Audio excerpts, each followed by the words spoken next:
खबर मिल रही है, बीजेपी के राष्ट्रीय अध्यक्ष के चुनाव का नोटिफिकेशन हो चुका है जारी और 19 जनवरी को अध्यक्ष का नामांकन होगा। 20 जनवरी को चुनाव होना है और ये है नोटिफिकेशन आपके सामने। बीजेपी के राष्ट्रीय अध्यक्ष के चुनाव को लेकर अभी अंतरिम अध्यक्ष के तौर पर नितिन नवीन को जिम्मेदारी दी गई थी और इसको लेकर अब नोटिफिकेशन जारी हो चुका है।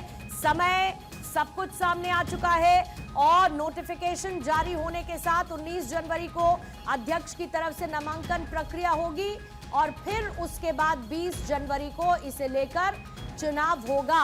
लेकिन जल्दी से एक लाइन में अब आदिति मेरे साथ जुड़ गए, हमारी पॉलिटिकल एडिटर। आदिति, इस नोटिफिकेशन के साथ साथ एक फॉर्मेलिटी मानी जाए अब तो, क्योंकि नितिन नवीन को अंतरिम कार्यकारी अध्यक्ष तो बना ही दिया गया। बिल्कुल, आप ये मान लीजिए कि 20 तारीख को उनको अध्यक्ष घोषित कर दिया जाएगा। उनके नाम से कार्यकारी शब्द हट जाएगा और वो पूर्णकालिक अध्यक्ष हो जाएंगे। थोड़ा सा आपको बता दें कि कैसे कैसे होने वाला है। देखिए, आज तो जो निर्वाचक मंडल सूची की प्रकाशन होगी दोपहर 12 बजे इस समय जैसे हो चुका है अनाउंसमेंट।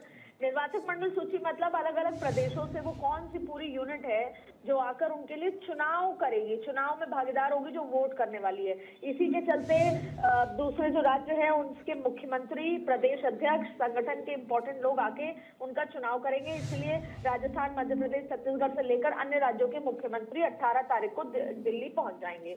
दूसरा, मैं आपको बता दूं, नामांकन की जो प्रक्रिया है वो 19 तारीख को दोपहर 2 बजे से लेकर 4 बजे के बीच में है। तो ये तमाम लोग जो 18 तारीख को पहुंचेंगे वो 19 को बीजेपी के राष्ट्रीय कार्यालय में पहुंचने के बाद नामांकन भरेंगे। हालांकि वो एक पेपर होता है जिसमें सबको साइन होता है, क्योंकि ऐसे प्रक्रिया में अपोज कोई करता नहीं है। तो सभी लोगों के जो सिग्नेचर होते हैं, हर एक राज्य से कितने लोग हैं उनके सिग्नेचर पहले से ही तैयारी हो चुकी होती है। दूसरा, देखिए, नामांकन पत्रों की जांच होती है 4 से 5 बजे के बीच में 19 तारीख को ही, और नामांकन वापस लेने का भी समय होता है। संभवतः जाहिर तौर पे ऐसा नहीं है कि यहाँ पर कोई शशि थरूर आ जाएंगे और अपना नामांकन लेंगे और तमाम बातें होंगी। यहाँ पर निर्विरोध होगा। फिर देखिए, राष्ट्रीय चुनाव अधिकारी द्वारा प्रेस प्रक्रिया में जारी किया जाएगा। प्रेस कॉन्फ्रेंस शाम 6:30 बजे होगी।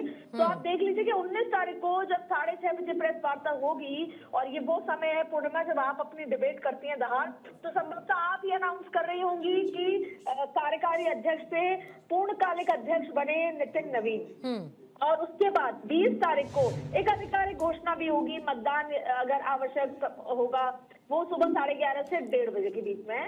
तो टेक्निकली 20 तारीख को शाम सुबह 1:30 बजे दोपहर के आसपास वो अध्यक्ष की पूर्णकालिक अध्यक्ष हो जाएंगे और उसके बाद उनके दौरे शुरू होंगे अलग अलग राज्यों में। और आपको ये भी बता दूं कि 1 महीने के अंदर अंदर दिल्ली में काउंसिल की बैठक होगी और वो काउंसिल की बैठक भारत मंडपम या दिल्ली में कहीं पर होने वाली है। उसमें जितने भी काउंसिल के मेंबर्स हैं, जैसे अधिवेशन कहते हैं बीजेपी का, जो देश भर से नेता आते हैं वो आएंगे और एक स्वर में ध्वनि मत से उनको घोषित करेंगे। ये भी एक पार्ट ऑफ प्रोसेस है। और उस अधिवेशन में हम चर्चा भी करते हैं, संकल्प भी लेते हैं और अलग अलग तरीके के संकल्प लेते हैं। और उसके बाद राष्ट्रीय अध्यक्ष की टीम फिर अगले 2, 3, 4, 5 महीने डिपेंड करता है उसमें एक्सपीरियंस और नए लोग। तो इस बीच में ये भी माना जा रहा है कि मोदी कैबिनेट में भी कोई शफल हो सकता है। तो ये बहुत सारी चीजें होने वाली है। लेकिन आपको बता दें कि अब पूर्णकालिक अध्यक्ष बनने से कुछ ही स्टेप्स दूर है नितिन नवीन। बिल्कुल, और उसके साथ एक पूरा का पूरा पीढ़ीगत बदलाव नितिन नवीन के नाम के साथ नजर आएगा।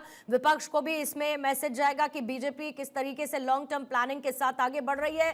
बहुत सारे बदलाव, महत्वपूर्ण बदलाव नितिन नवीन के इस कुर्सी पर बैठने के बाद पूरी तरीके से नजर आएंगे, क्योंकि कार्यकारी अध्यक्ष से अध्यक्ष बनने की तरफ नितिन नवीन 20 तारीख को बढ़ जाएंगे और उनका नाम सार्वजनिक होगा।